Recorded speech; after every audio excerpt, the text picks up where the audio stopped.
I know. You guys are going to all want instructions from me on how to do this live streaming when I'm done, right? Oh my God. I apparently suck, but you know, it's okay. Let's start this up and pretend like we didn't just have 3 failed tries. Alrighty? Here we go. It's that time again. Welcome to Wine Wednesday with the Whisper. So grab your wine, get comfortable, and let's chat. Hey everybody! Welcome to Wine Wednesday. And we're late as usual. Still trying to figure out the times that we're going to actually do this. I've popped out chat, so if y'all can't talk to me, I'm really sorry. But I just keep trying because, you know, it's like a dead horse kind of thing. I will get this. Hopefully, someday. But tonight, we are drinking on a good friend of mine, Colby, who will be on the show soon and telling us about his amazing sea dragons. Yes, you heard me right. Sea dragons. And talking about their care, and you know, they're not for hobbyists, of course, but they're awesome to learn about, and I just love hearing about them and seeing them, and so we'll have him on soon. But he recommended Pinot Noir, and so of course I ran out and got some, and tonight I am drinking on, I hope I pronounce it right, Mayomi, maybe Pinot Noir. So, whoa, which way is right and which way is left? Who knows? Okay, well, that's my my plug. All right, so let's get on with it, shall we? Actually, let's try the wine first, eh? And it is good. It's very, very good. I really like it. Good suggestion. All right, so you guys, most of you guys know that I try really hard to help people with their seahorses, because when I started, I got so much help that it made things so much easier. And someone came up to me the other day. Why did I just say that? Someone messaged me the other day and asked me a question that just threw me off. And they said, "What's so special about seahorses? What is it you like about seahorses?" Why am I getting a Hangouts notification? Sorry. Hang on. Jeez. Okay. They said, "Why are you so in love with seahorses?" And I thought, well, I have my reasons, but I really wanted to go to Facebook and other social media and find out why other people love their seahorses. So let's take a look at what they had to say. So on my Facebook fan page, I posted the question, "Okay, seahorse peeps, attention, I need you. I need to know why you love your seahorses. So either post or send me a little video telling me why. Just tell me why you love them." And I got a bunch of I gave a few examples. And then Angela Hayden said, "I love seahorses because they make me feel so peaceful and relaxed. They are such wonderful, beautiful, graceful creatures. What's not to love? I can watch them all day and night and not get bored."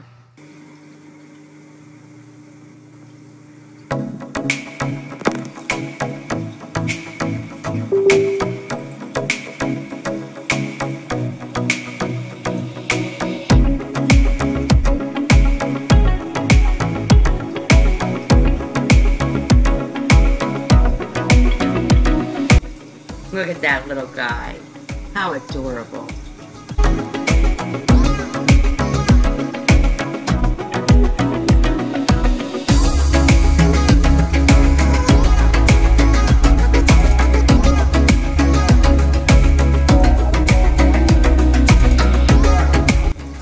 Elizabeth Kate said, "I love seahorses. They help me relax, and they are different than just regular saltwater fish. If you take the time to know each one, you'll see different personalities. Also, I always have loved ocean animals, and I couldn't wait I couldn't keep a whale or dolphin or sea turtle, so this was the next best thing. She also enjoys seeing the reaction she gets from people when she says that she keeps seahorses and helps people by sharing their information. It makes her feel like she accomplished something and she can contribute to saving the wild population. They're also so silly, and she loves seeing each of them do their own thing. I posted this question in my group also, and Amy C said, I loved anything with the word horse in it as a kid, seahorses especially after seeing them in an aquarium, but was always told they were too hard to keep. Years later, I'm only new to keeping them, but you just can't go past how relaxing it is to watch them frolicking around in their tank. Makes all your cares disappear. Just so beautiful and so individual. And her beautiful picture.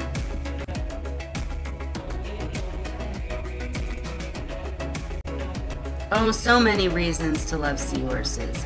They are creatures of magic and mystery. My father took me diving where seahorses and sea dragons, both leafy and weedy, lived. My love for the marine world led me to study aquaculture, believing it was one of the answers to saving the ocean environment. I was very lucky that I was able to work on seahorse keeping and breeding projects with my professor at UNI. I love the personalities of the seahorses. All are regal, some are shy, others curious and very engaging. There's nothing as magical as a seahorse swimming up to hitch on your finger and look at you. For me, they are the most awesome creature to keep, a piece of living magic in your home.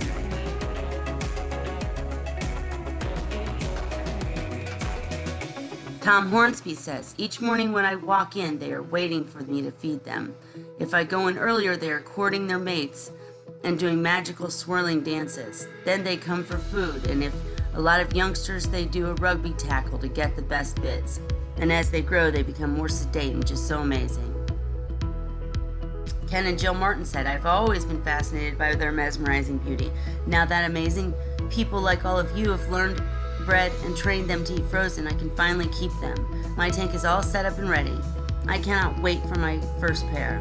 Thank you for all of your advice. I've learned so much from all of you, and will post as soon as I get these beauties.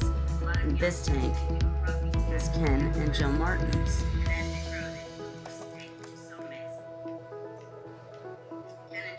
Lucy said, I have always loved weird-looking fishes, and I love keeping special needs or hard-to-keep fishes. Also, I love calm, slow-moving fish. I don't know why. It's a fact. Seahorses have a very attractive look and mating behavior. They are surrounded by mystery, almost fairy, mythical reputation. They are unique and just amazing fishes, and I feel so lucky to be able to have some. Seahorses' personalities and graceful style capture the hearts of their owners. Hobbyists can keep seahorses in homes and actually help conservation of the wild population by sharing good information and supporting captive breeding programs.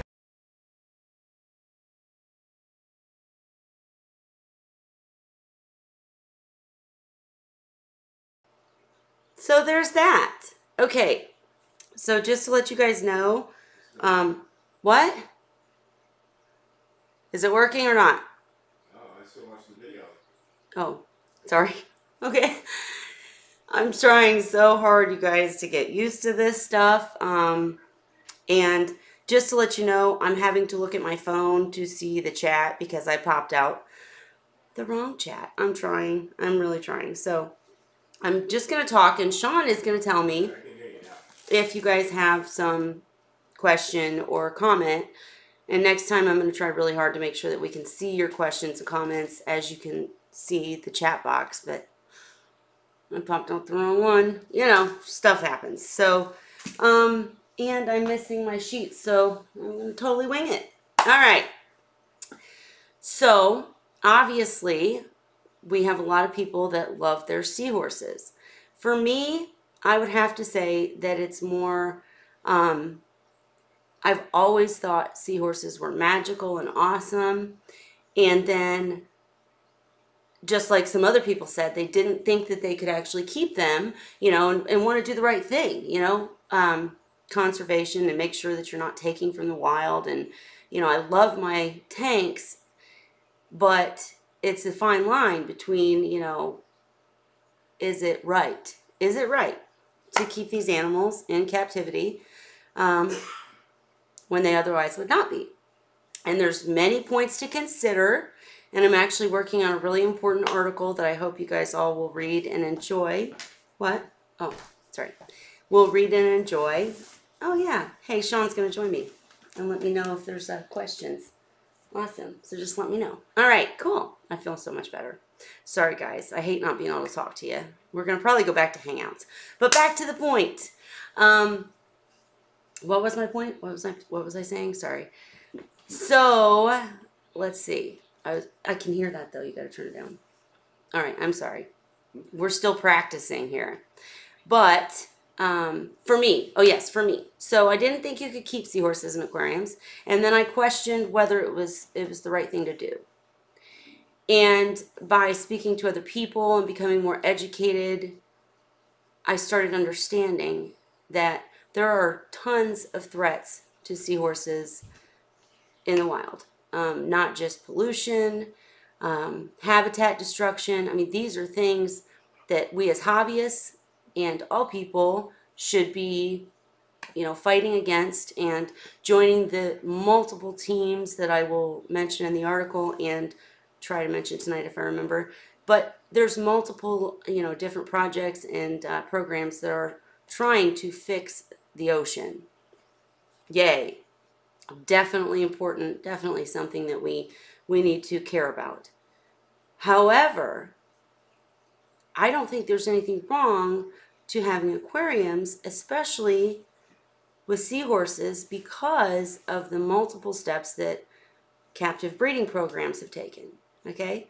So I guess I had someone ask me, or also in a question on a Facebook post, what captive breeding even was. And I wanted to smack them. No, I'm just kidding.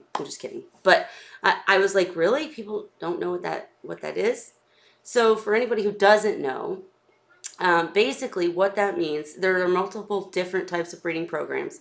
But in the basic sense, it means that, actually I'll give you an example of a seahorse breeder. So a seahorse breeder will take 2, maybe 10, a small amount of seahorses from a diver and from the ocean. They will treat those seahorses like gold.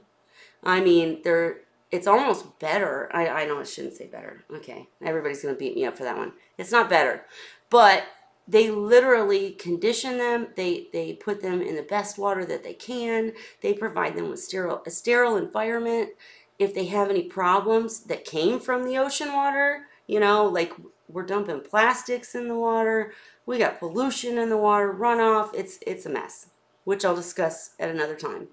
But we're taking them out of that environment and we're putting them in as good water as we can, and then we're treating them to eat frozen foods. But any breeder will tell you, to make sure that you're giving live treats and make sure you're feeding them properly and seahorses can live in captivity for a very long time for a reason. In fact, when you look at different studies, which I don't have my notes, so I can't quote anybody, but the bottom line is that in the wild, seahorses will give birth to, or a seahorse male will give birth to his babies, and 1 out of thousands will live. Or 1 out of hundreds, maybe. I can't remember the exact number. However, when you look at captive breeding programs, a breeder will keep hundreds and hundreds and hundreds of these seahorses alive. And those babies, I think I jumped ahead of myself, I'm sorry. But those babies go to hobbyists, making sure that they do not have to take from the wild. So, by taking, the bottom line is, by taking a few seahorses, treating them as good as they can, treating them for any diseases that they got from the ocean water or anything in the ocean. They wean them onto frozen foods. They make sure that they are used to tank life, or in some cases, many cases, multiple programs, they do catch and release, meaning they will actually take any male seahorses that are pregnant, let them give birth to the babies, put those babies in sterile conditions and release the male back to the wild. We're not here to debate really, what's right or wrong. I'm just saying the bottom line of this is that these captive breeding programs are making a huge difference in hobbyists. These captive breeding programs are making a huge difference in that there are seahorses available for aquariums, fish, coral, etc. Aquaculture, coral, all that stuff are available for aquariums so that we don't have to take them from the ocean, so the ocean can recover. And then if we again join these other programs, we can fix the ocean hopefully someday, and let them do their thing, take a couple now and then, by professionals take a couple now and then to make them, to not make them, I'm sorry, I got nervous. Okay, to have them breed and then, treat the offspring like gold and then sell those offspring to hobbyists.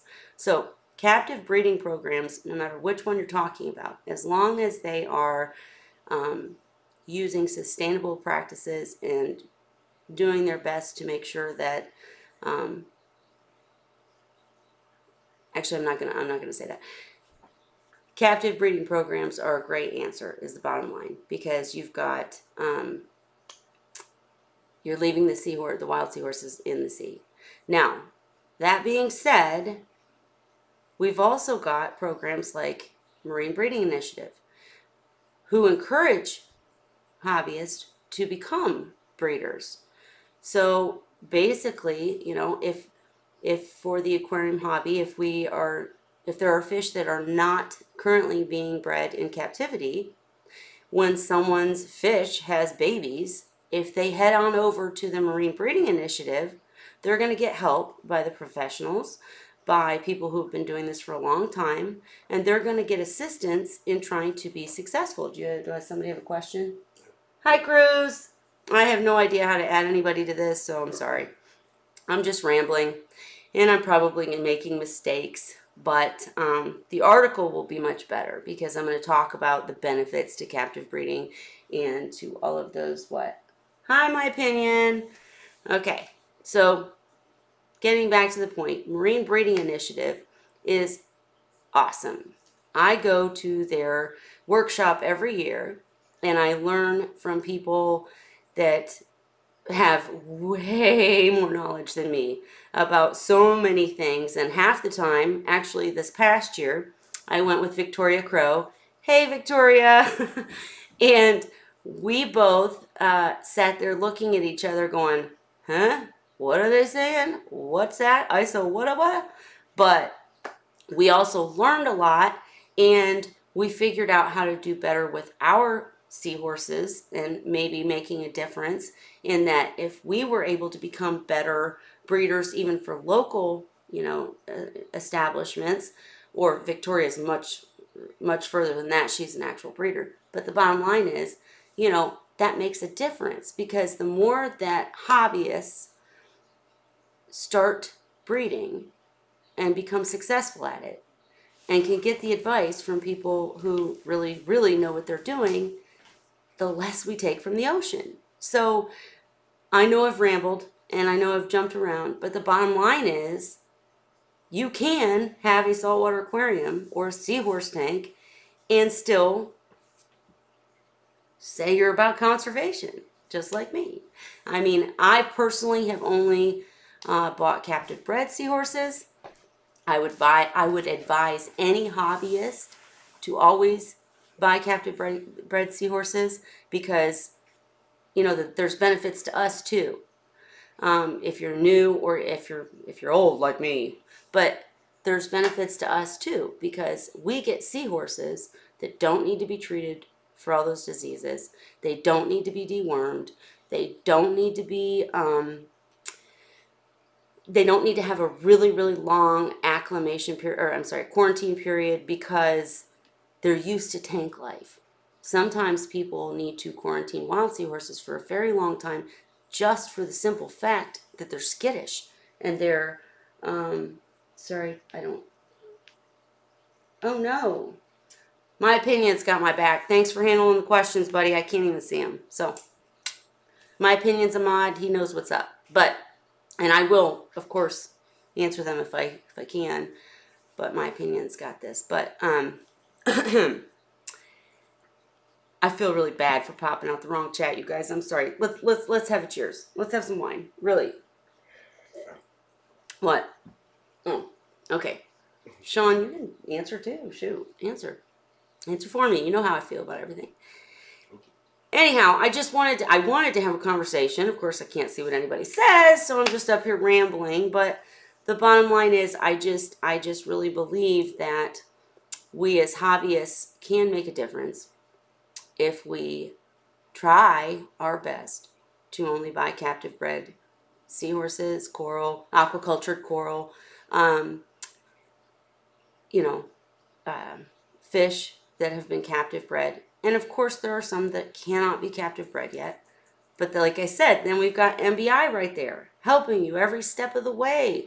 They have a database and a website that's amazing. I went to it the other day and I got to look at so many different people getting on there and saying, oh my gosh, my whatever just had babies. I don't know what to do. How do I do this? And everybody jumped in to help them. And they were able to, outline the things that they did, what worked, what didn't, so that other people could learn from it. And so I don't have my paper, so I'm so afraid I'm forgetting some points that I really wanted to say. What? Can you find my paper? Sure. My paper that has notes on it? Really serious. I'm being serious because, no, it's a paper. And it had, scribbles. Okay. So we talked about captive breeding. I kind of rambled through it. There will be an article. It will be awesome, of course. And I'm going to describe, basically why it's important, why it helps conservation, why it, actually, I really need that paper because I don't have the names. I can't pause a live stream, unfortunately. Sean, find the paper, please. Okay. Well, all right. Actually, I remember one of the names. There's a guy that if you look him up, I can't give you any links because I can't find my paper. So unprepared. I'm such a disappointment. I'm so sorry. But keep looking. You have to find it. You have to find it. You have to find it. It had notes about Project Seahorse and all that. Okay, well, there's things like Project Seahorse. Look it up. There's things like, oh, God, this sucks. I'm sorry, guys. And I can't even see what you're saying to make me feel better. But the bottom line is, I'm hoping he finds the paper. That's the bottom line. I'll be real with you. But... oh, he found the paper. Is that the paper? Let's see. No, that's not the paper. That's not the paper. Okay. So, all right. So they have all these projects. There's this guy named Keegan. That's what I was going to say. Keegan, I think, is how you pronounce his name. I'm not sure. They call him the Seahorse Man. And he, his big phrase, I'm probably going to get it wrong, but it's something like conservation through cultivation. That's what it was. Conservation through cultivation. I had notes. This was going to be amazing. I screwed up. Forgive me. But the whole point to it is that even one of the biggest threats to seahorses in the wild is Chinese medicine and different practices like that think that they are these, lots of people think that they're magical creatures, and some of them think that they can take those magical powers from consuming them or whatever.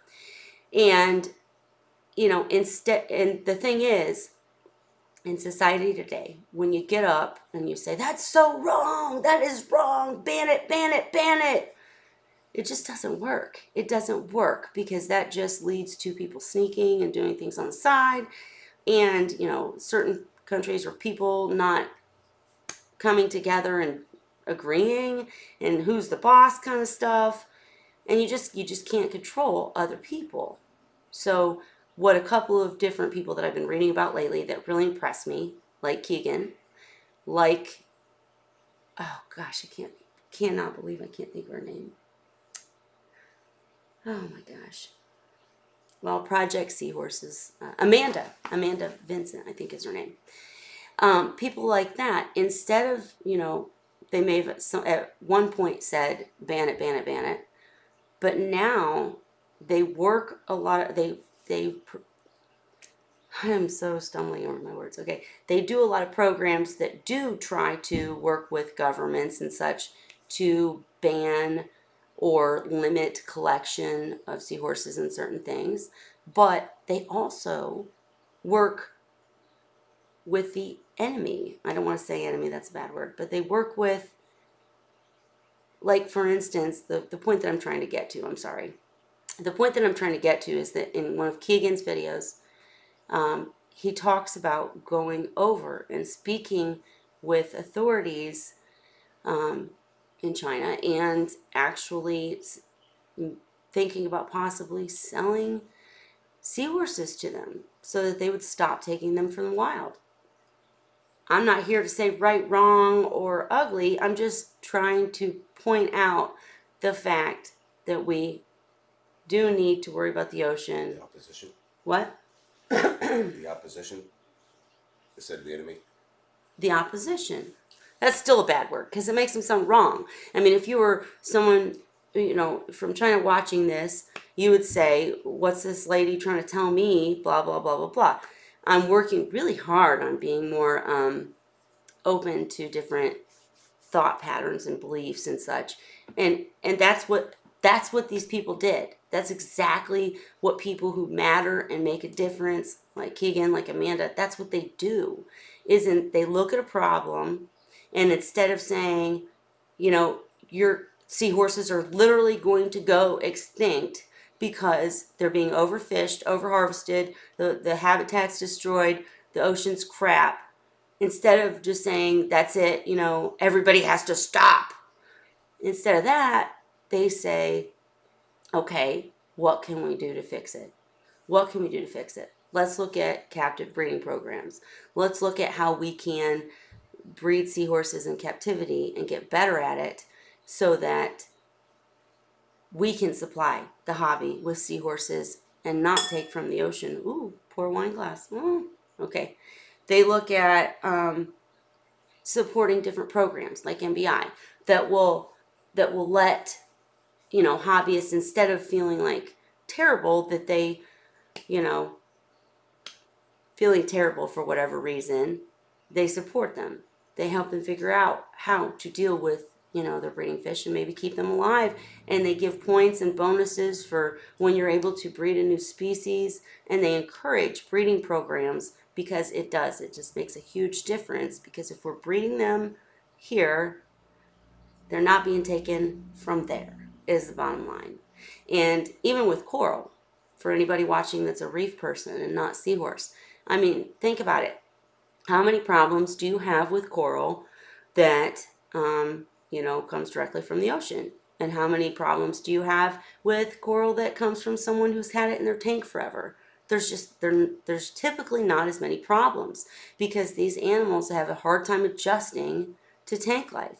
So I guess my point, I'm rambling now, I know. I had a plan. It was going to be good, but so my point is, since I don't have my paper, if we leave the hard work of getting these animals and creatures ready for aquariums to professionals who know what they're doing and do it the right way, and try to help us when we find ourselves in a situation where we're the ones breeding, and then hobbyists take it to heart and buy captive bred, we literally will make a huge impact on saving the ocean and a huge impact on conservation. So I was hoping to chit chat about it, but I can't see what you guys say. Is anybody saying anything? I don't know. All right, so wait, did I have something else? Oh, I want to see if this works, so we'll just check and see if it works, because this is obviously another test video since I screwed it all up. But I wanted to see if I could switch to this and talk to you guys with my seahorses in the background.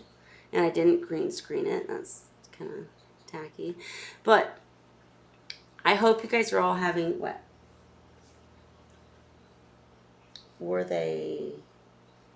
They're having a conversation. Yeah. It's cool. You guys keep conversating. I wish I was part of it. I need to learn how to pop this chat out correctly. But I was really just curious, and I'll probably redo this one because it's such an important topic. But I was just curious how you guys feel about it. Because I don't think that there's any passionate hobbyist that really wants to see, the ocean hurt in general. However, we love our tanks. And that's the one thing that I forgot to say earlier. The reason that I love seahorses, I started to say it and got distracted. And I love seahorses for almost all of the reasons that were displayed in the little video. But I also love seahorses because they greet me like little puppies. And I'm not kidding. And I'm working on all these videos. I'm not going to bother talking about them. You'll see them when they come out. But they greet me like puppies. And they are happy. I've had some of my seahorses for, 4 years? 5 years? Something like that. And they're happy. They started off in an aquarium. They came to mine. I followed the guidance of people that knew what they were doing. And now I try to help others with that information. But my seahorses, I really believe, are happy. They never knew the wild. They never knew the ocean. They were born in a tank. So, I don't feel that I'm doing anything wrong by raising my seahorses and trying to help by breeding my seahorses. So that's just my opinion, and I wish I could hear yours. My opinion.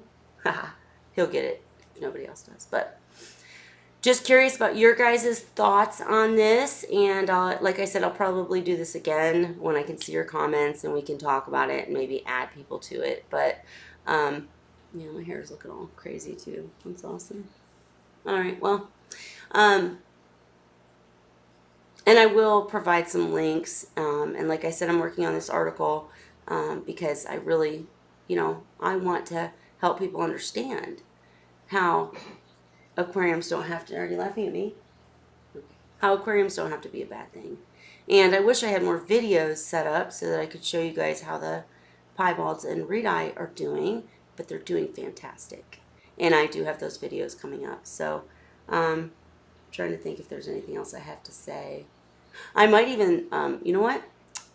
I'm going to let this run for a second and go see if I can find my paper because, oh well. I'm going to, because I really want to make sure, because I had this whole outline and I was all prepared and I lost the paper. So hang on, peace out, drink some wine, enjoy, talk, chat. Okay.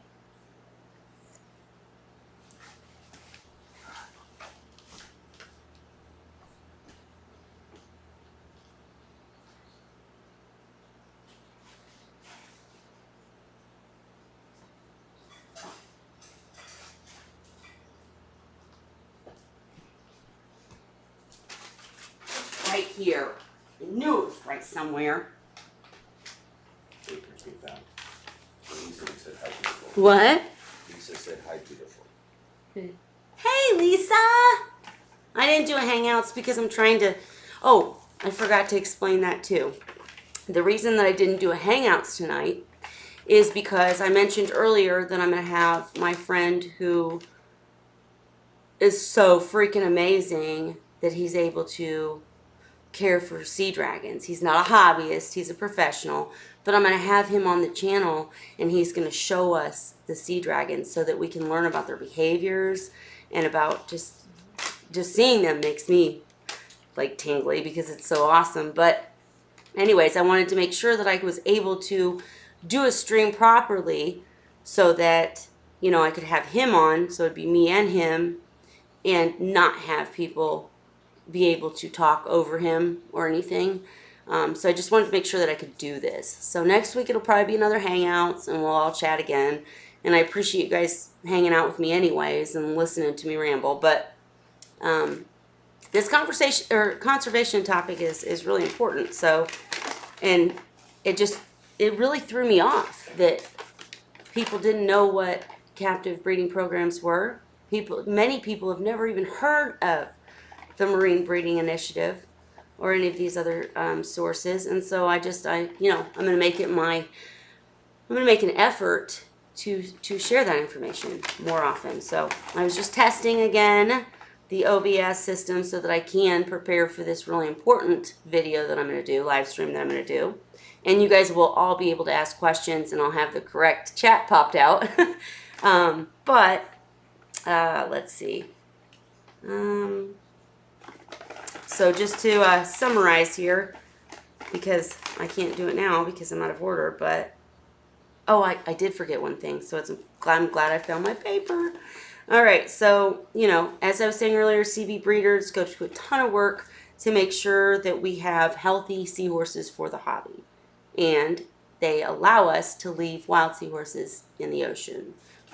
And, we need to all do our part to try to save the ocean, but we're not hurting it by buying captive bred seahorses. And I want to actually say for the record that I have some friends who actually who have stores and such, and will buy seahorses, buy seahorses that are wild caught. And they buy them for the explicit reason that they don't want them to go to someone else who's just going to not know how to take care of them. And so that is admirable beyond belief. I have nothing but respect for people who are doing their part, no matter if it's the same as my part or not.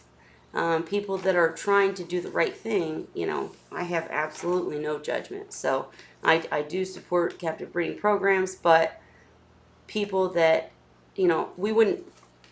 let's be real, we wouldn't have captive breeding programs if hobbyists and people in general hadn't started somewhere and learned from their own experiences and gotten to the point where they can help others and provide these captive bred seahorses and other fish and coral to others. So, it has to start somewhere. And we're not going to debate the aquarium hobby as a whole because I love it, the saltwater hobby as a whole, because I love it, so back off. No, I'm just kidding. But, I don't keep anything. I personally don't keep anything that I don't truly think that I'm going to be able to take care of. In fact, I've had a situation recently. I know that the person who's been messaging me doesn't probably watch this channel. What? Is there a program breeders can reintroduce ponies to the wild? Cruise. No reintro. Thank you so much for saying that. That is the worst idea ever, ever, ever, ever. Let me be so clear on my opinion about that. Reintroducing, let me just put the paper away. Shoo! Okay. So, reintroducing seahorses to the wild is an extremely bad idea. Very bad idea. Here's why. And actually, there's a Masna article that I will put in the description for you guys to read about what they said about releasing captive bred seahorses, or not seahorses, but captive bred fish into the wild. It's just an extremely bad idea because, as I said, when we take seahorses, when a professional breeder takes seahorses from the wild, conditions them to the aquarium, or lets them have their babies and releases that wild seahorse back to the wild, keeps the tank darn wine, let's blame the wine, keeps the tank-born babies and raises them in a sterile environment, gets them used to tank life, gets them used to eating frozen foods. If you went and released any of those creatures back into the wild, they are not going to have any idea or any... I can't scientifically say anything.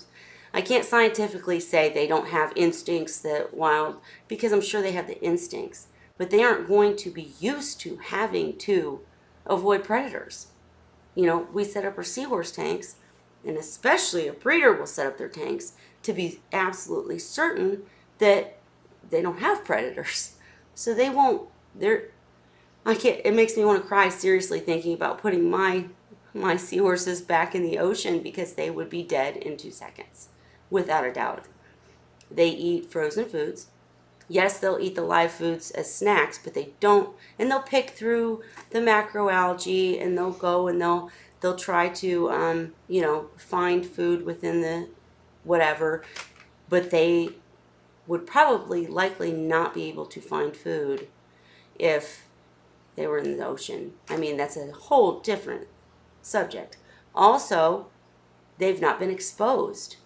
Whether they're just, no matter which way you do your, gosh, I'm mumbling.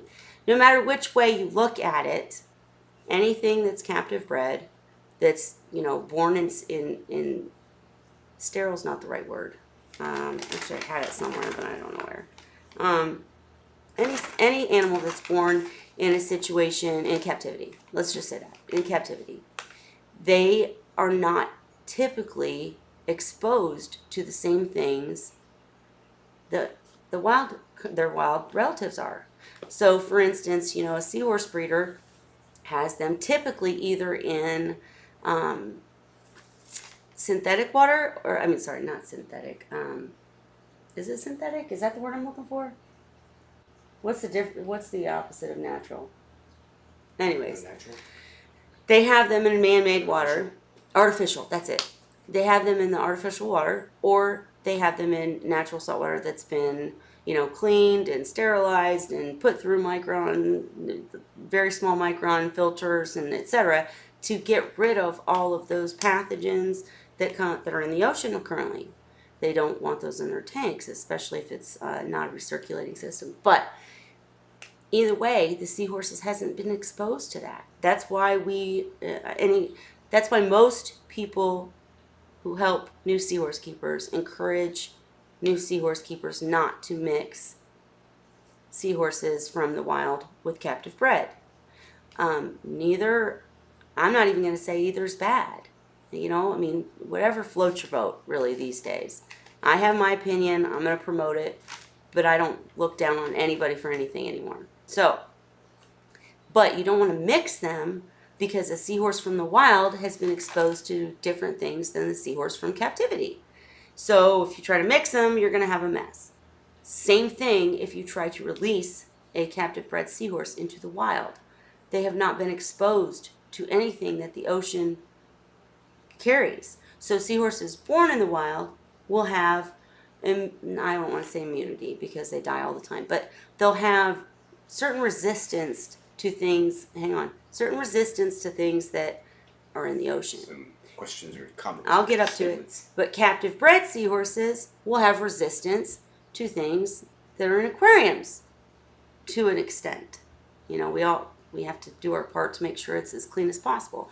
But the point is, they don't have resistance to the other. So the second that you put the second that you try to switch swap, you're in a mess. That's why I think breeders and people that are, run these captive breeding programs are so amazing, is because they have to deal with all of that stuff.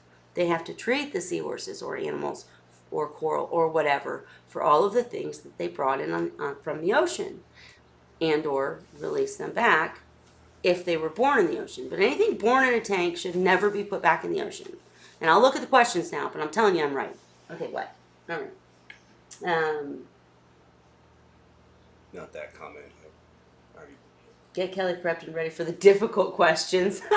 Iguanas released into the Everglades, etc. Oh Lord, Cruz, you're gonna make me crazy. Not this. Okay. Not that one, no. All right. What one? Show. Already What's did. this question? Oh, okay. Sorry. Yeah. But that is a good question. That's a fantastic question, and that's my stance on it. And next time you'll be able to talk, and we'll be able to talk back and forth. So thank you so much for helping me and prepping me, and I'll be much more prepared next week. But yeah, no re-release programs. I think that's an extremely bad idea. I've stated my reasons. I know there are programs out there that do it. I just think they're a bad idea. I think that the reason you don't hear about them much anymore is because they were a bad idea and because they failed. And, if they put a little tracking device on something or another and sent it off in the ocean, they probably never got any return. Hopefully not. You know, I hope every program works. I hope we get better at everything. I hope we're able to do a lot more things. But yeah, re-release is not something that I personally promote because I think they're just in different circumstances. I just think we should keep, you know, hobbyists should be encouraged to buy captive bred seahorses that were bred for aquariums and have not been exposed to ocean water.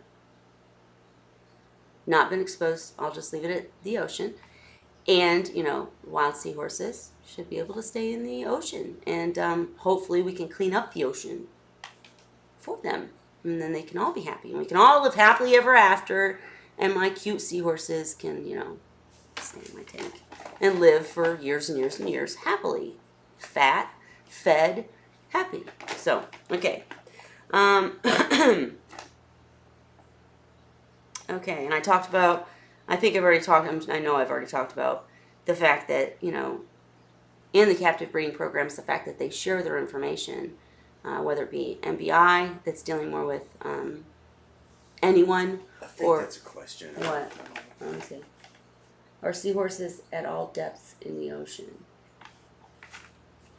You trying to make me mad, in my opinion, because I'm not a scientist. But no, actually, I learned this earlier. No, I knew this already. I have always known this. I meant to say I've always known this. Seahorses are typically found in more shallow waters, but during certain seasons, they will go into deeper waters to get away from certain weathers. They are found, I'm not going to list the exact places because different species will be found in different places, but yeah, all over the world, you can find them in certain areas. And it'll be in my article, but I'm glad I can't see your questions right now. All right. Now I don't want to see it. I don't want to see the question. Okay. Lisa, I apologize that Nightbot is being rude. That's something I set up in Discord. I'm not even in Discord. I don't know why Nightbot is over here. I'll fix it. Ignore him. He is make-believe. Okay. Not a troll, just make-believe. In fact, my opinion, boot him if you can. All right. Anyways. Talked about Marine Breeding Initiative and how they support and reward breeding from hobbyists to a hobbyist to a professional. And the more fish we're able to breed, the less we have to take from the ocean because we can provide them to hobbyists. And the last thing I wanted to really talk about, for instance, you guys sitting here trying to give me questions to prep me and help me, even though I can't even see them, and even though I keep screwing up this live stream, that's because this hobby is so full of supporting people that it's just amazing. And the seahorse groups that I'm a part of, and I do run, I do admin a couple, there's no judgment. You know, there's so many people trying to help each other. These breeders whose entire livelihood depends on, you know, selling their seahorses, or in there helping anybody they can, whether they buy from them or not. It's just an amazing community of people, whether you're talking about seahorse keeping, reef keeping, it just doesn't matter. I keep talking about the passion in this hobby, but it's true. And I'm just so glad that it's there, because I can't imagine well, to be honest, I never would have tried. I never would have tried to keep seahorses if I hadn't seen that it was possible, seen that there were ways to do it, ways to keep seahorses properly where they can live happily for years and years, and where you can keep their babies for longer than they would live in the ocean. And, you know, so seeing other people's experiences let me know that it was possible. And then just the community of people that are willing to help each other and help make this a sustainable situation are just amazing. And I don't know. I'm just so grateful for all you guys. Thank you for tuning into my streams, even though half the time I screw them up. And when we get better, hopefully we'll make more of a difference and start really helping situations like this. And so, just to correct myself from earlier, Project Seahorses, Amanda Vincent, great lady, amazing lady, doing amazing things. And I will actually link the video that I watched where she goes and she's actually working with the opposition. She's working with people that she doesn't agree with. Is that a good way to put it? She's working with people she doesn't agree with. She doesn't agree with what they're doing. But instead of saying you're bad, I hate you, ban you, I'm going to try to get everybody to stop you, she's working with them to try to educate and try to make a difference so that everyone can coexist and things get better and the ocean gets better. It's a cool video. I'll link it. And she's a cool lady. And then Keelan Doyle. Keelan Doyle was the other name of the person that I was actually watching his video. And he's the one who's all about conservation through cultivation. And he runs the Seahorse Trust, I think. I shouldn't say that if I don't know for sure. But he's part of the Seahorse Trust. And the whole trust is a collaboration between different, I think, countries. Or at least different people, different areas. To protect seahorses in the wild. But they don't... Oh, good, you get better. Huh? Yeah, I will get better. I will get better at this live streaming. To the Michigan fans there. Thank you, Michigan fan. I'm trying. But we'll get there. At least I know I can flip-flop in OBS now. Woo! But, and this is an important topic, so I don't mean to screw up a live stream and make it seem like it's not important. I might even leave it up just because it's so important. But I'll have to see what all I said. I hate having to correct myself later. But anyways, they just, these people that are doing these things are amazing, and I want to be one of them. I want to make a difference too. I got asked if I would talk at an event earlier, and I'm definitely going to. I'm going to do a lot better job than this. But I won't have to deal with all this equipment crap, so I'll do a better job. But, I'm just amazed. What? Oh, I thought you were laughing at me. I'm just really, truly grateful for everybody in the community. I'm grateful for my seahorse people, my peeps. I'm grateful for my seahorses, and I'm grateful that I don't have to, that I can still help try to make the world better. I know that sounds corny, but it's the truth. I want to try to help. So, since I can't see what any of you guys are saying, I'm going to go ahead and sign off. But next week we'll have the right chat popped out. In fact, next week we'll probably do a hangout, to be honest. I don't like sitting up here and talking at you. I just wanted to make sure that I could, so that, when it's an important interview, I can do that. So now we know I can. I wish I could show you. Can you point your camera? You can't. Dang it. I wish I could show. I'm about to see if I can do this. Look. Don't pay attention to my dirty house. All right. Let me see if I can do this. Oh, you ain't going to be able to see it. Well, shoot. Okay, never mind. She left anyways, but my seahorse was up there applauding us. I swear to God, she was dancing and applauding us. I can't make this go back on, John. Really. Well, anyways, okay, there we go. Good enough. Okay, so I'll be getting those videos done to help new seahorse keepers with the first week of seahorses. They're almost done, and I'll be uploading that series really soon. So look forward to that. And I will see you guys next Wednesday. We'll probably do a hangout, so come, be ready to chat. And I won't talk at you next week. But make sure to read my article. Yes. About, conservation through cultivation. That's not the name of it, but we can make a difference and still have amazing tanks. And there's a line, but we need to erase the lines. That's the bottom line. We need to erase the lines and start making new ones and start working together and doing the right thing. So, okay. I'm going to end with that, and thank you for coming, and I'm sorry I can't hear any of you, and we'll do better next week. So, let's see if I can time this one correctly. Let's just see. So, see you next Wednesday.